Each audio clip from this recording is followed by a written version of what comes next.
Los antibióticos son una herramienta indispensable para curar infecciones provocadas por bacterias y prevenir posibles infecciones en procedimientos quirúrgicos tan comunes como una cesárea o una operación de apendicitis. El descubrimiento del primer antibiótico a mediados del siglo XX cambió el rumbo de la medicina moderna, que pudo así comenzar a tratar enfermedades infecciosas que antes significaban una muerte segura. Desde entonces, los antibióticos han salvado millones de vidas, tanto en el ámbito de la salud humana como en el de la sanidad animal. Sin embargo, el uso inadecuado de estos medicamentos podría devolvernos a la era preantibiótica, en la que una simple infección resultaba letal y prácticas tan vitales como la quimioterapia o los trasplantes de órganos ya no serían posibles. ¿Qué podría conducirnos hacia un futuro sin antibióticos? El problema de la resistencia. ¿Qué es la resistencia y cómo se desarrolla? Los antibióticos no son un recurso infinito ni infalible. Un uso excesivo o inadecuado de esta herramienta puede hacer que las bacterias se vuelvan resistentes a futuros tratamientos. La resistencia a los antibióticos se produce cuando las bacterias mutan en respuesta al uso incorrecto de estos fármacos. Estas bacterias desarrollan mecanismos de resistencia y causan infecciones mucho más difíciles de tratar en personas y animales. Las bacterias resistentes pueden propagarse en diferentes ámbitos y por distintos motivos: a través de los alimentos y el contacto directo con animales, en el ámbito familiar y los centros sanitarios, a través del contacto con pacientes u objetos contaminados, o de viaje en países con alta prevalencia de resistencia. La solución al problema de la resistencia está en tus manos.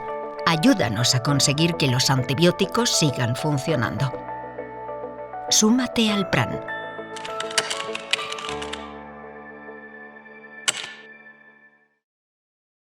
Vale, bueno, pues buenas tardes. Gracias por contar de nuevo conmigo para dar este curso. Enhorabuena a los anteriores ponentes.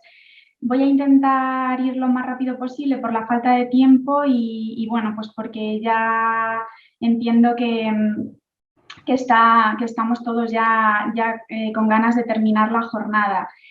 Lo primero, agradecer también a mis compañeros del grupo de Segovia, de infecciosas, de micro, de farmacia, de la UCI, y este es un poquito el esquema que voy a seguir para daros la charla. Bueno, lo primero, cuando hablamos de una ITS, pues, como en cualquier concepto, es definirlo, ¿no? Las ITS son un conjunto de enfermedades de causa infecciosa cuya transmisión es por contacto directo de persona a persona durante la relación sexual o bien perinatal de madre a hijo. La particularidad que tiene es que en muchas ocasiones son asintomáticas, que pueden afectar a cualquier persona y que no dejan inmunidad. Uno se puede contagiar por contacto entre mucosas, boca, vagina, vulva, glande, ano y por entrada de fluidos sexuales o sangre infectados por el microorganismo causante. ¿A qué llamamos relación sexual de riesgo? Pues a aquella en la que no se usa ningún método de barrera o bien se usa tarde. Bueno, esto, ¿cómo podemos enfrentarnos a una sospecha de una ITS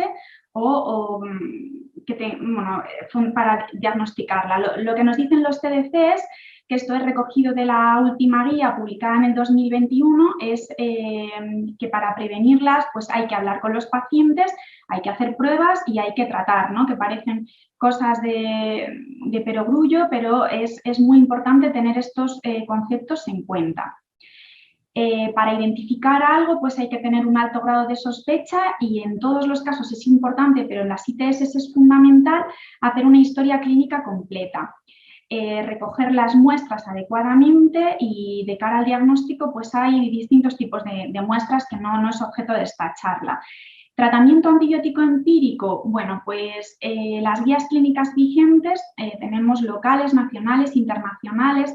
Las más recientes son las publicadas en el CDC en el año 2021 y nosotros, como no vamos a ser menos, pues el año pasado sacamos nuestra guía ProAfil que está, es muy sencilla de leer y es más o menos el esquema que voy a intentar contaros resumidamente luego con unos casos clínicos. También están las guías de GESIDAN, que si no me equivoco son del año 2017. En la guía del PROACIL habla de unos conceptos muy importantes al final de cada ítem, que son realizar tanto el estudio de contactos, si es necesario hacerlo, como el de curación. Bueno, la clasificación de las ITS, simplificando mucho, tenemos los dos grandes grupos, están ulcerativas y exudativas. Las úlceras las podemos tener pues, a nivel genital, anal o perianal y no hay que olvidar las orales. ¿Cuál es la más frecuente? Pues el herpes, acordarse que va de arriba abajo, ¿no? El 1 oral y 2 genital, que bueno, luego pues por las distintas prácticas pues se pueden encontrar invertidos el lugar. Sífilis y clamidia trachomatis, tenemos los serovares L1, L2 y L3, que son los que producen el linfogranuloma venéreo. Y ya con mucha menos frecuencia en nuestro medio, o bueno, ninguna que yo haya visto al menos hasta la fecha, la donovanosis y el chancroide. Luego están las ITS exudativas, que es otro gran grupo que luego comentaré, y las pápulas y pruriginosas, que este es el esquema que nosotros hemos seguido en la guía PROACIL. Dentro de las úlceras, como os he comentado, por volver a tenerlo en cuenta, los herpes la más frecuente, la sífilis y el treponema pálido, el chancroide que lo produce el Haemophilus ducreyi, el granuloma inguinal, la Klebsiella granulomatis y el linfogranuloma venéreo, pero muy importante destacar los serovares L1, L2 y L3, ¿vale? ¿Qué síntomas dan? Muchas son asintomáticas, ¿vale? Pero por agruparlos por sexo, pues cambios en el flujo vaginal en la mujer, úlceras, verrugas, picor, ardor al orinar, dolor al defecar, dolor en las relaciones sexuales, sangrado, fuera de la menstruación o bien tras la relación sexual. Y en los hombres, muy importante la secreción uretral, úlceras, manchas, verrugas, escozor, picor en la zona genital, adenopatías inguinales, ardor al orinar igualmente y dolor testicular.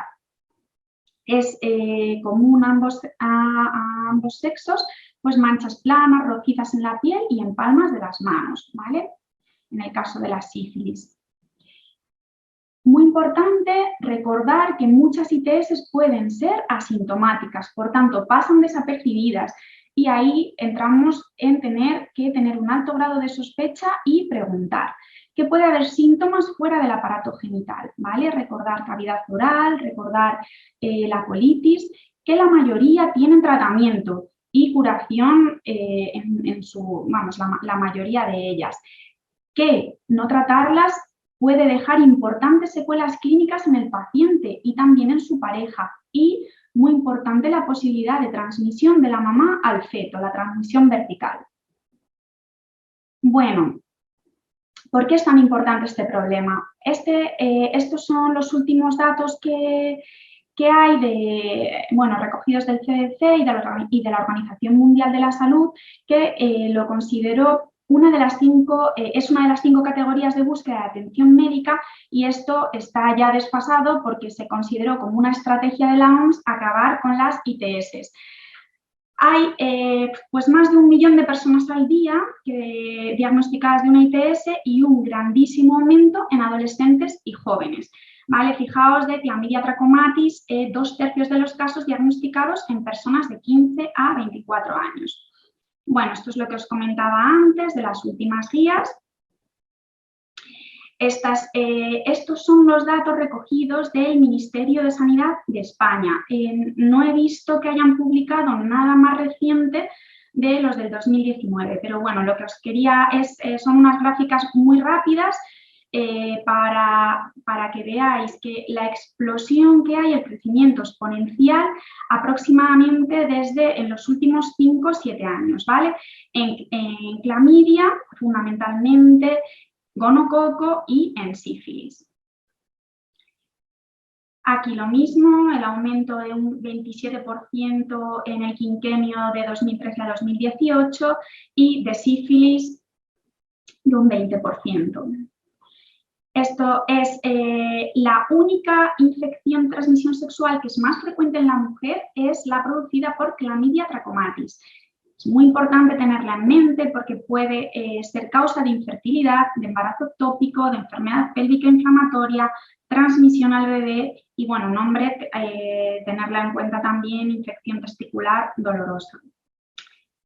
Esto es los puntos claves que están recogidos también de este informe del Ministerio, con el grandísimo aumento en jóvenes menores de 35 años, un incremento continuo de las tasas y una mayor afección en hombres, excepto para Chlamydia trachomatis. Recordar el binomio entre las ITS y el VIH.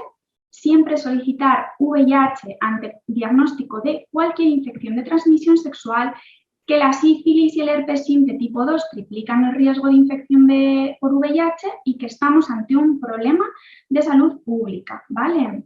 Tanto porque muchas son asintomáticas, pero son pacientes que tienen capacidad de infectar, y por la farmacoresistencia, muy importante en el caso de Neisseria gonorrea. Bueno, estos, por seguir con los boletines del Instituto Nacional de Estadística, el 17% de la población en esta encuesta pues tenía relaciones sexuales ocasionalmente y casi la mitad lo hacía sin utilizar preservativo, ¿vale? Bueno, yo la guía del PROACID creo que es estupenda, de fácil lectura. Y en lugar, me ha parecido más práctico contaros algún caso clínico porque creo que lo más importante es pensar en una ITS y luego, bueno, pues el tratamiento, aunque demos unas pinceladas aquí, pues siempre lo podemos confirmar con la guía de manejo que más nos guste. La guía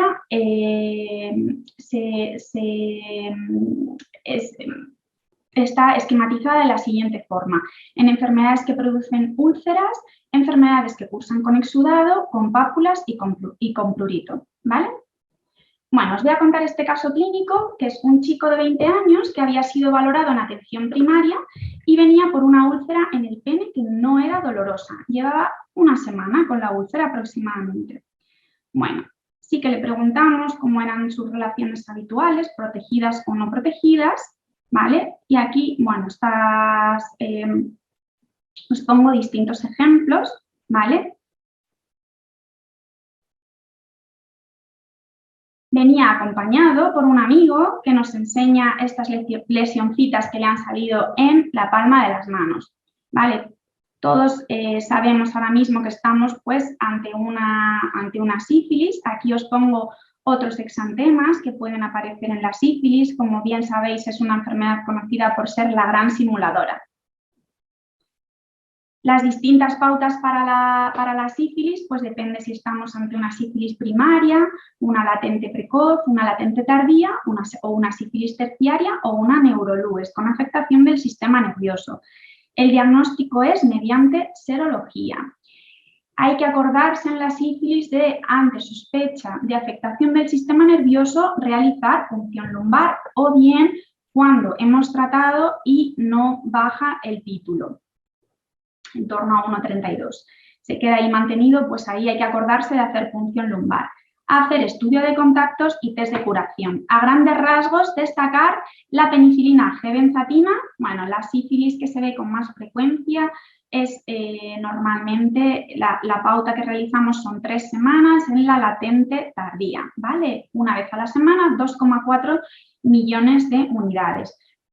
Hay que tener muy en cuenta los alérgicos y utilizar las distintas pautas. Otro caso clínico que os quiero contar para tener en cuenta. Mira, otro varón, este chico joven que venía por astenia, pérdida de peso, alteración del ritmo intestinal, y nos contaba que tenía unas adenopatías inguinales muy dolorosas. Este es un dato importante. Llevaba varias semanas consultando, le habían remitido al digestivo y se le había programado una colonoscopia. Bueno, Os lo cuento por el grandísimo aumento que hay de, eso es una constante ahora mismo en todos los datos recogidos, las estadísticas, de clamidia trachomatis por los serovares L1, L2 y L3 que causa el linfogranuloma venéreo. ¿Vale? Aquí el diagnóstico es por PCR y el tratamiento en este caso sería doxiciclina cada 12 horas, 21 días. ¿Vale? Fundamental también realizar el estudio de contactos. La clamidia trachomatis, el linfogranuloma venéreo, puede causar importantes secuelas, ¿vale? A destacar proctitis, rectitis, secuelas bueno, muy molestas y que merman mucho la calidad de vida del paciente. Bueno, aquí es una serie de fotografías, ¿vale? Bueno, el chancroide, que ya os digo que nosotros, bueno, no lo vemos en nuestro medio. Tratamiento acitromicina y ceftriaxona. Esta es una primoinfección por herpes, aciclovir. También aquí tenemos otra fotografía de herpes con afectación vulvovaginal. Igualmente en el pene. Bueno, otro caso clínico. Ya pasamos a infecciones de transmisión sexual que cursan con exudado, ¿vale? Este es un paciente de 42 años que consulta en su médico de atención primaria que tenía una secreción transparente por el pene. La secreción, bueno, puede ser transparente, purulenta, pueden contar que tienen dolor con la micción, dolor en las relaciones sexuales, sangrado. Como hemos hablado antes del esquema que recomienda el CDC, hay que identificar, hay que diagnosticar, tratar empíricamente o de manera dirigida cuando sea posible, realizar estudio de contactos y test de curación. Con respecto al tratamiento empírico, tenemos todos en la cabeza ceftriaxona y acitromicina, que es una pauta que se ha utilizado y se utiliza. Y lo que pasa es que últimamente hay bastante aumento de Mycoplasma genitalium y en algunos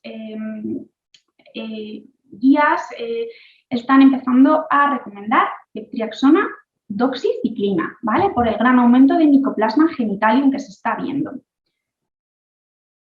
Esto, perdonad por la insistencia, pero es muy importante en las ITS es tomar muestras siempre que sea posible.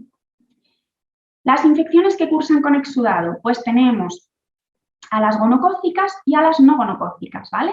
Las gonocócicas, pues a la cabeza, Neisseria gonorrea, y las no gonocócicas, pues clamidia trachomatis, Mycoplasma genitalium, ureaplasma urolithicum y tricomonas.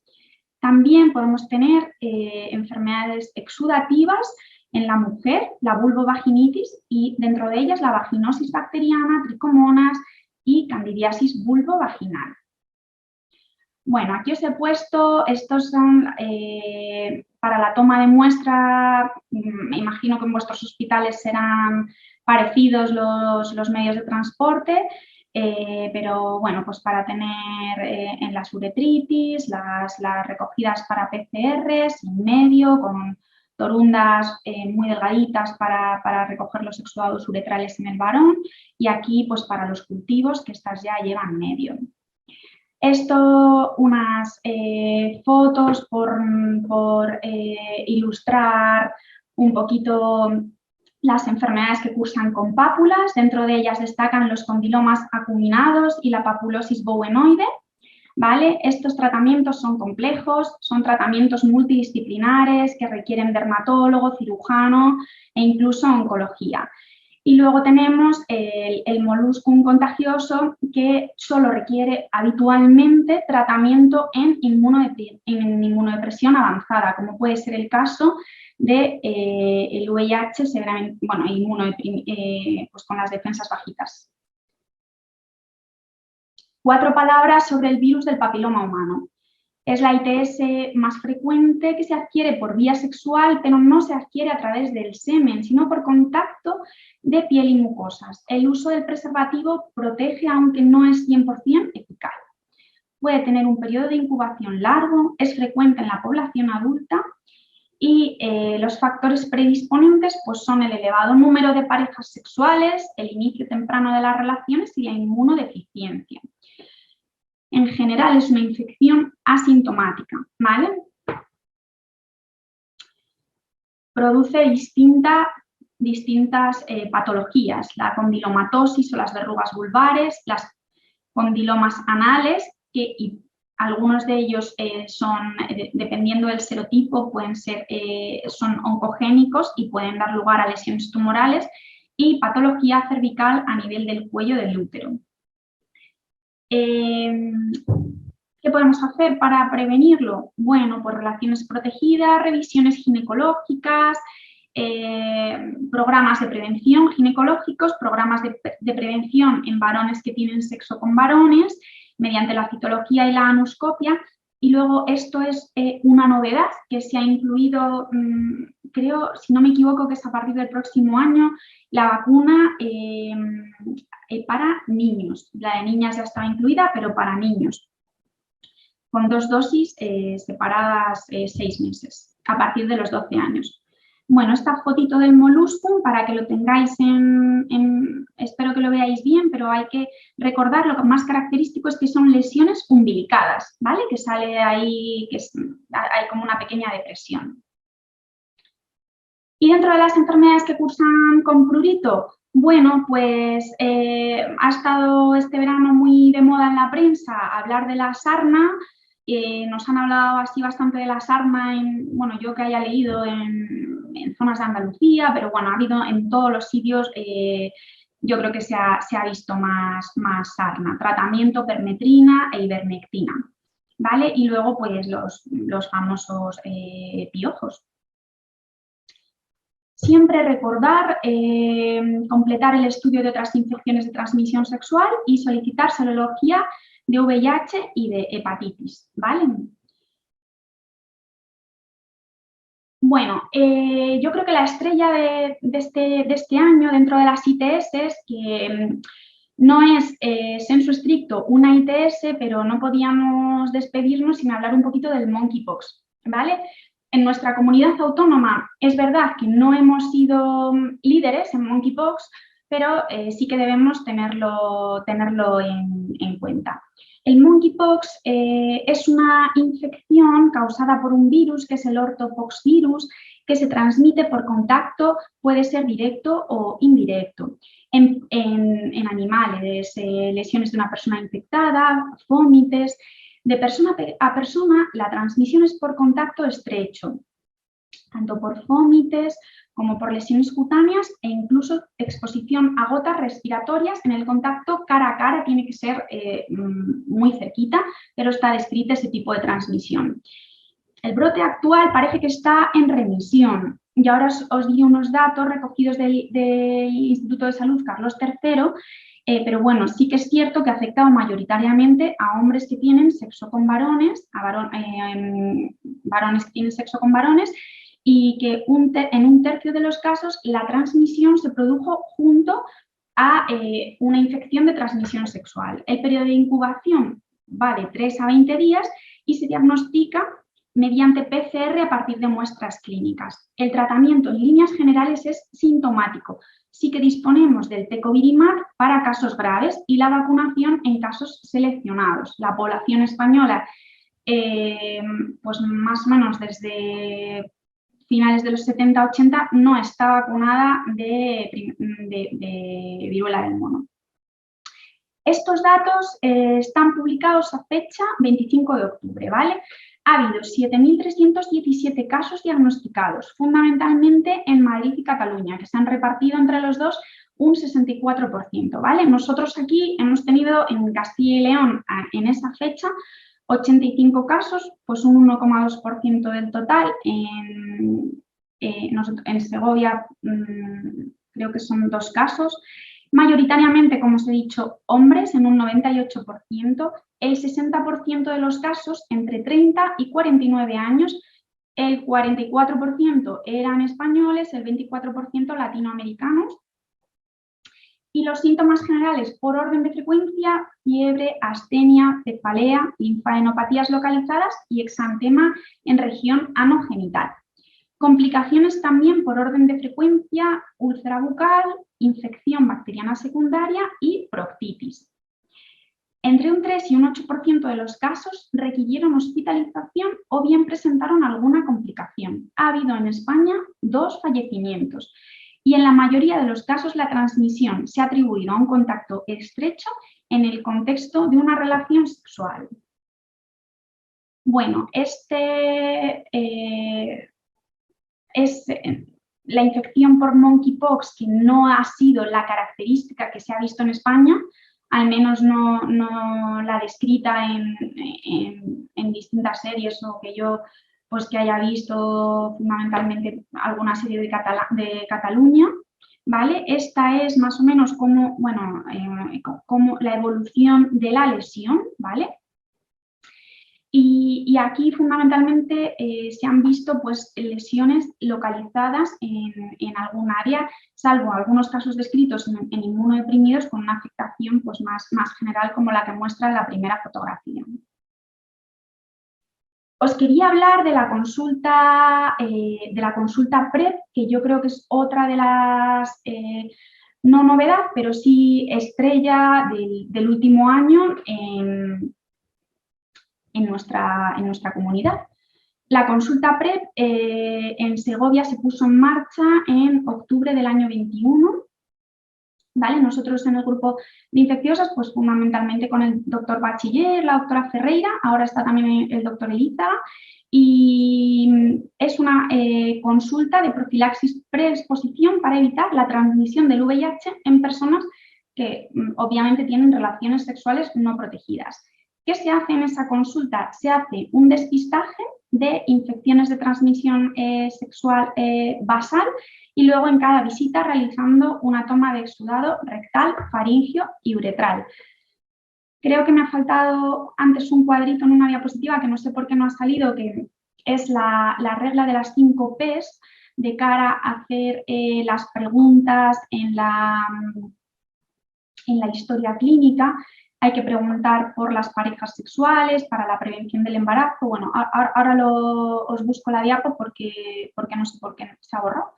¿Qué criterios de inclusión son los criterios que marca básicamente el Ministerio en hombres que tienen sexo con varones, personas transexuales y que presentan al menos 2 de los siguientes criterios, ¿no? Más de 10 parejas sexuales, con práctica de sexo anal sin protección, el uso de drogas para las relaciones sexuales, conocido como sabéis como chemsex, haber recibido profilaxis posexposición y al menos una ITS bacteriana, una ITS bacteriana en el último año.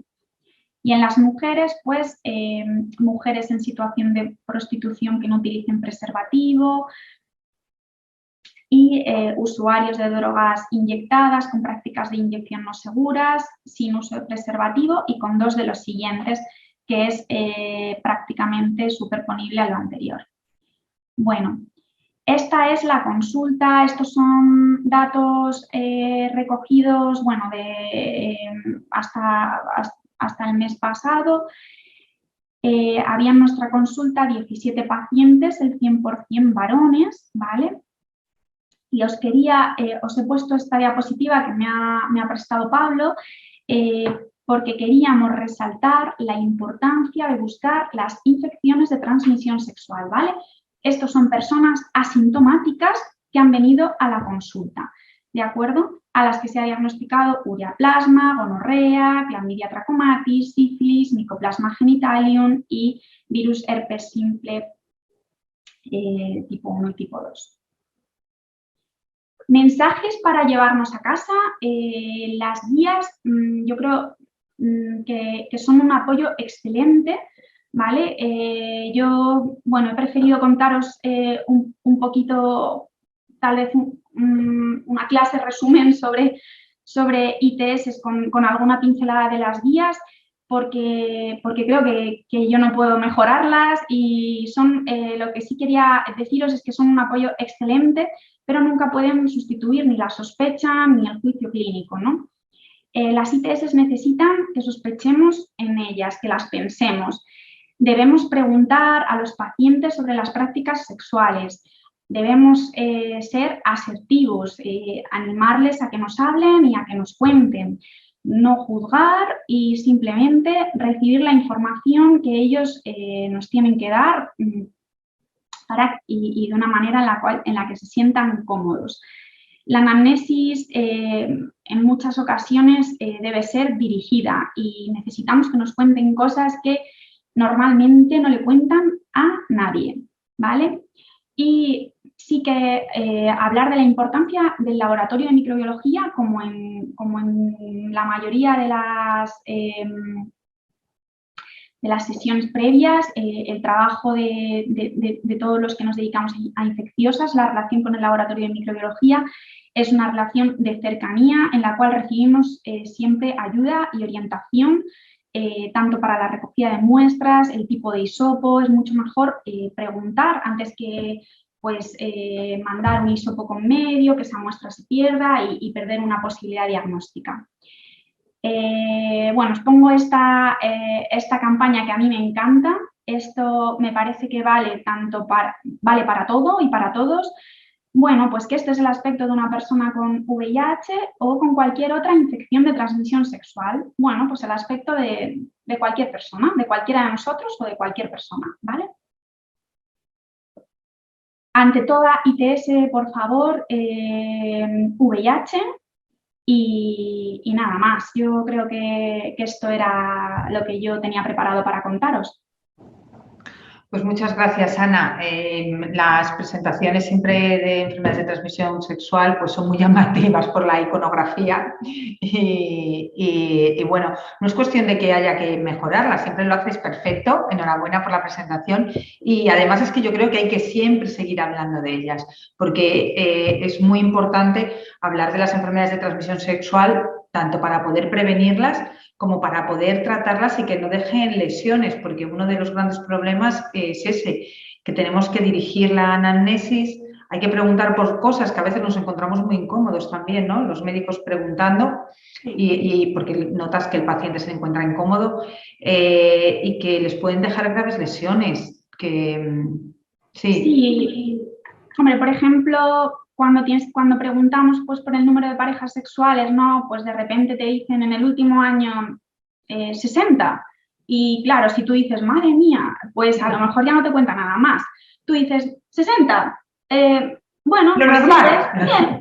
Es como, pues ¿cuánto bebe usted? Bien, o sea, hay que estar... luego, porque no nos damos cuenta, pero ese lenguaje no verbal, ¿no? que a veces dificulta que te cuenten cosas. Y luego, muy importante, preguntar qué hacen y el cómo preguntarlo, pues también dentro del mayor de los respetos, ¿no? Siempre, bueno, nosotros yo creo que todos, pero sí que les insistimos mucho en que no tenemos ningún afán de cotillear, pero bueno, es importante porque si tienen relaciones orales, si tienen relaciones anales, y luego preguntarlo pues de una manera comprensible. Pues a lo mejor si tú le preguntas si tiene una relación anal receptiva, pues te dice, pues no.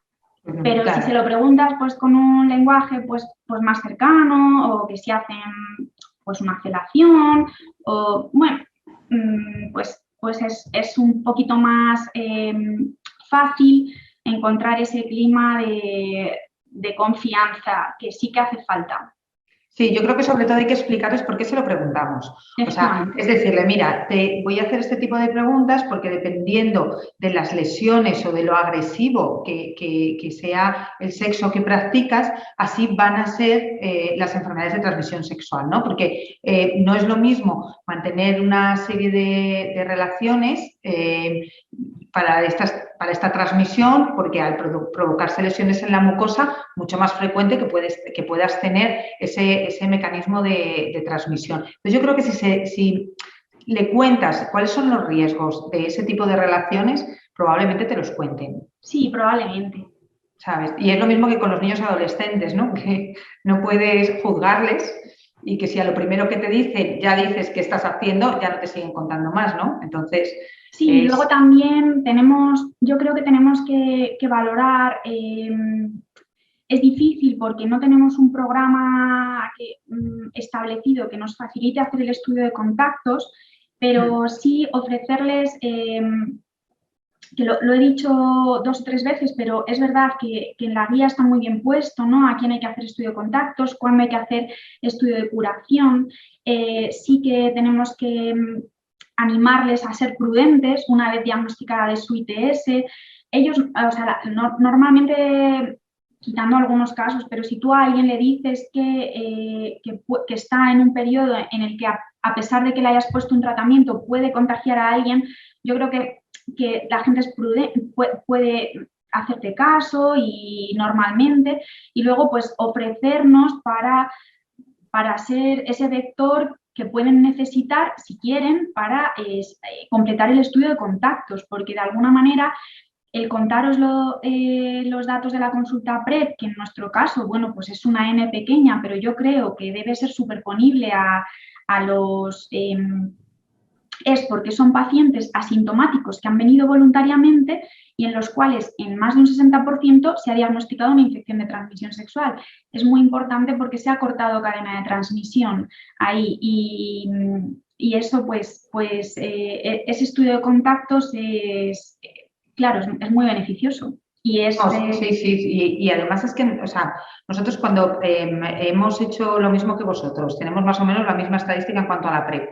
Detectas a la gente y le dices, mira, es que tienes un gonococo en la garganta.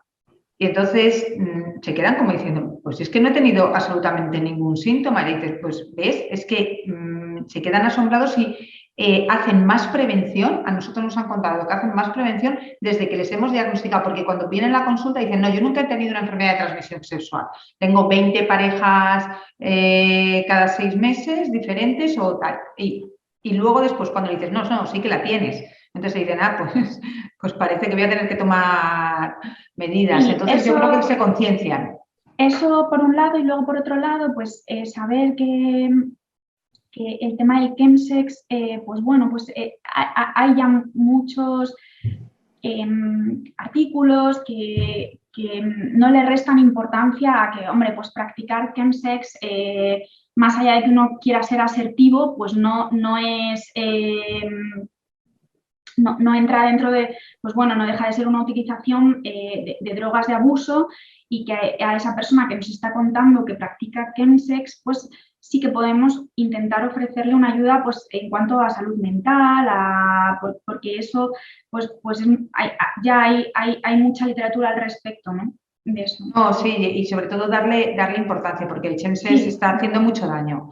Y yo creo que no todo el mundo sabe a lo que se enfrenta. Y una vez nos dieron aquí una charla, que también estaba Pablo con nosotros, y dijo una frase que es que cuando pueden parar no quieren y cuando quieren no pueden. Entonces yo creo que refleja la realidad que están viviendo pues un grupo de gente que cada vez está siendo más numeroso. Mira, te hacen una pregunta, dicen que enhorabuena. Sí. Le iba a contestar ahora mismo que si quería mandarme el caso por correo, porque hay algunos quimioterápicos que no se puede dar determinados antivíricos y que si me quiere mandar el caso por correo, porque es una pregunta muy específica y con algunos quimioterápicos no se puede dar determinados antivíricos porque tienen interacción y yo, vamos, que no tengo, bueno, con herpes simple 2 no tanto, pero con el zóster y lo miro. Vale, pues lo que hago es que ponemos ahí tu correo. Claro, sí.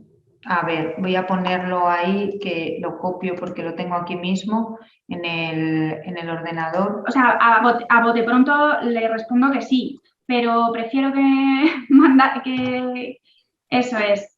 Y lo miramos porque depende del quimioterápico, pues algunas cosas no se deben dar. Bueno, pues muchas gracias a todos. Como siempre, el nivel de las ponencias es altísimo y bueno, pues nada, agradeceros que os preparéis estas charlas con el cuidado que lo hacéis y sobre todo con el alto nivel científico que tienen. Y bueno, y nos vemos el día 17, o sea, ya pasado mañana. Muchas gracias a todos. Gracias a vosotros.